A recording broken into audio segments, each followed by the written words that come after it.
What's going on, everybody? Welcome back to another video. Now today we're going to be talking about JayStation, who actually has been kind of like out of the news for a long time now. I feel like the last time that I talked about him that I can remember was like last summer. So JayStation for the last few months seems to have been kind of laying low a little bit, just trying to, I guess, grind on this channel that got hit by YouTube here and doing his thing.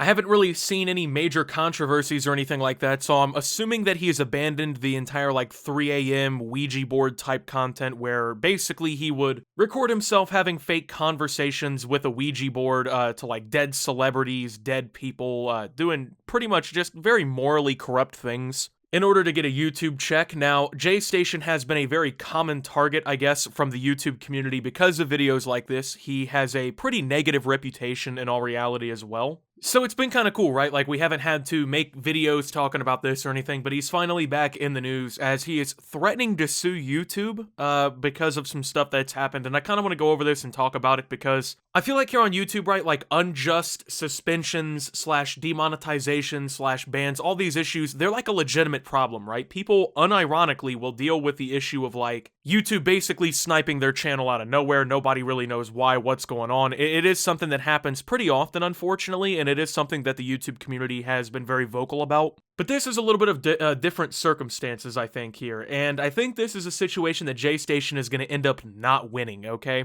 So I found a Dexerto article that kind of goes over a little bit of this that I want to go through here today. JayStation Ether is one of the most controversial figures in YouTube history. The Canadian is best known for his prank videos uploaded predominantly on his main channel, I'm JayStation, which helped him accumulate over 6 million subscribers. But these pranks were frequently accused of being in bad taste after the YouTuber supposedly was talking to the dead and creating false conversations with deceased people like Mac Miller. But his channel was not demonetized until January 2020 after he faked his girlfriend's death. Since the demonetization was implemented, Ether continued his content creation by uploading reaction videos on a second channel, 666. This channel was not demonetized and was originally shared between him and the girlfriend. So, if you don't remember this situation, this was one of, like, people were legitimately pretty pissed about this. I mean, of course, people were mad, like, when he was, like, faking these conversations with celebrities like Mac Miller and these other people. But a lot of people, including myself, feel like he took it, well, I can't believe I just said took. He took it entirely too far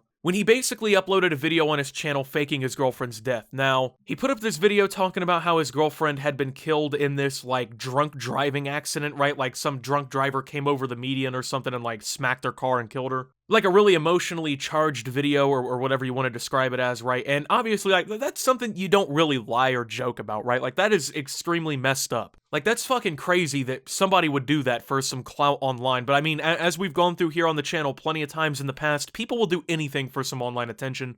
And JayStation has been like an incredible example of this, unfortunately. So this created like a massive controversy. It actually ended up leaving YouTube. Like, there was like mainstream coverage of this situation and everything. Pretty much the whole commentary community, it seems like, was talking about it. And it got his channel demonetized because it violated, I guess, some of YouTube's policies and whatnot. And like, that's obviously something that people don't find okay and appropriate to be fucking with, right? So on March 12th, 2021, over a year after the controversy over his girlfriend's hoax death, Ether announced both his channels had been terminated and he was planning to take legal action over YouTube. "This is not fair," he said. "I make reaction videos now and it's been so long. I'm going to sue them. Crazy. Anyways, I'm done. Nothing I can do now." Ether claims YouTube banned him for circumventing demonetization on his main channel by posting videos on the second account. "I didn't even do anything wrong," he added. "I made videos all year getting no controversy, changed my content to reaction videos I make in my room. They said I'm circumventing demonetization, but when this first happened, they even said they're leaving my second channel monetized."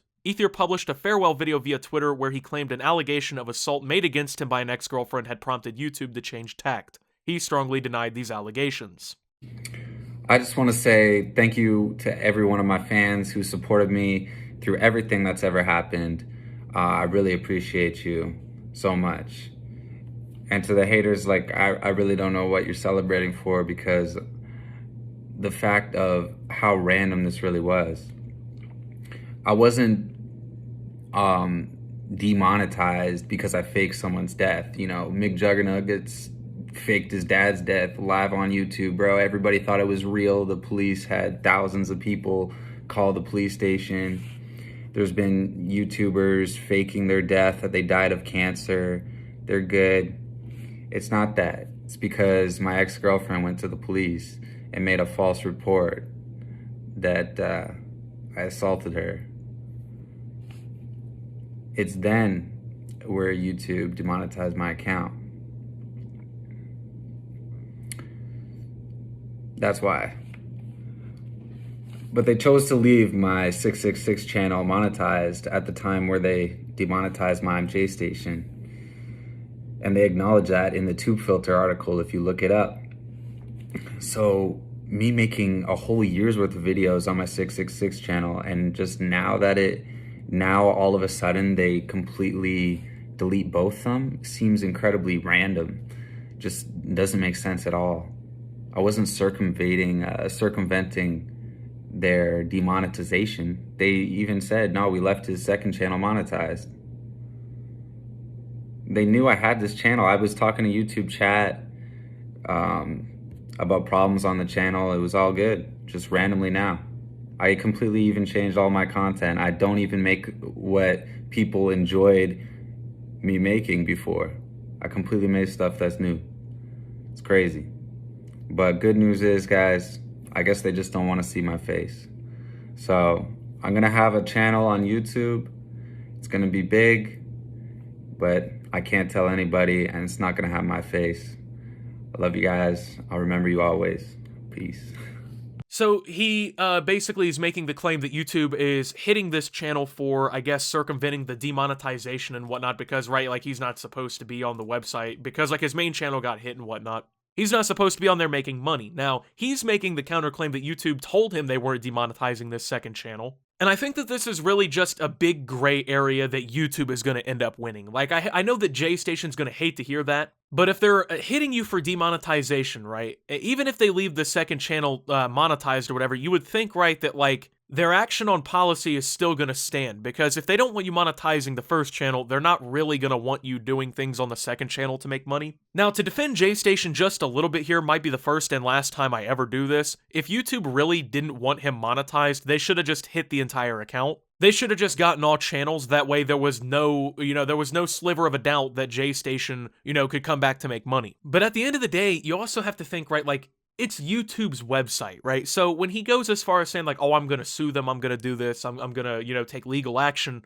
I'm no lawyer, but I just don't see him winning a case, right? I don't see him being able to pull off some sort of legal victory against YouTube. Now, he's gonna, try to make the claim that he's being unfairly targeted for these things and whatnot, probably in court, that's what I would assume, and YouTube is just probably gonna shut all of that down simply with their terms of service, their guidelines, and everything that you agree with, and click through when you start YouTube. Now, I've been a pretty vocal critic about these kinds of terms of services that are like 9 million pages long, nobody can actually read them. But YouTube almost guaranteed, with the legal team that Google has, with the legal mentors and whatnot that they've got, they covered their bases. There's no way that, they did not write it into their terms of service that they can terminate you at any time for any reason. Like, that's almost always like a household part added to these terms of service. It doesn't matter what the website is, they almost always reserve the right to take you out for pretty much any reason. And it doesn't really matter if it's your job or not. As much as I love doing YouTube, I'm fully aware of and have come to terms with the fact that at any time now,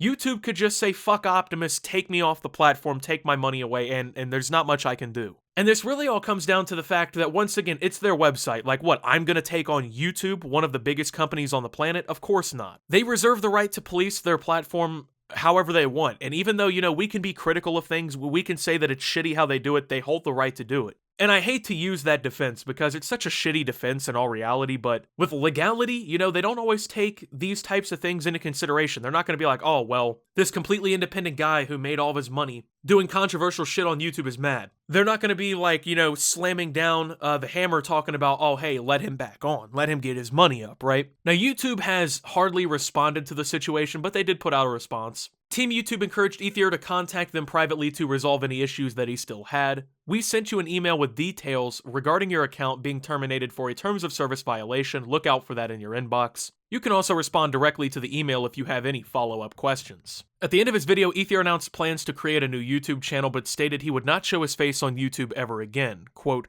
I'm gonna have a channel on YouTube. It's going to be big, he said. but I can't tell anybody, and it's not going to have my face. YouTube has not publicly responded to the direct threat of legal action made by Ether. Now, I don't know how this is going to work out for him. I mean, his voice is pretty recognizable. You know what I'm saying? I feel like people can tell who JayStation is by his voice at this point, but that's, I don't think, gonna be enough evidence, I guess, to, you know, report his channel or, like, get him banned, because you know people are going to. People fucking hate JayStation. But also considering, like, if you want to monetize a channel through YouTube, like, you have to send them your personal information, right? Like, for most people who, like, don't have a business or something registered, they have to send in their social security numbers. They've got to send in, like, their fucking full names, their address for tax purposes. If you want plaques, like the Creator Awards, you got to send in your shipping information. Like, they have a pretty, I would say, good chance of figuring out whatever channel JayStation's got going on and probably doing the same thing. Now, I'm not 100% certain that this is going to happen, but, I mean, if JayStation's going to come back and try to make another channel, I feel like YouTube is still going to try to enforce their policies with it, but I just don't see legal action working for my man JayStation here. It doesn't make sense. It's not, I don't think, grounded in any legal reasoning, and the public definitely isn't really on his side after the years upon years of the types of videos that he was making. So, with that being said, thank you guys for watching. If you did enjoy, make sure to leave a like, subscribe if you're brand new around here on the channel, follow me over on Twitter and Twitch at @SubToOptimus. Make sure to check out Shop Opti down below, and until my next video, guys, this is Optimus, well, talking about JayStation, and signing out.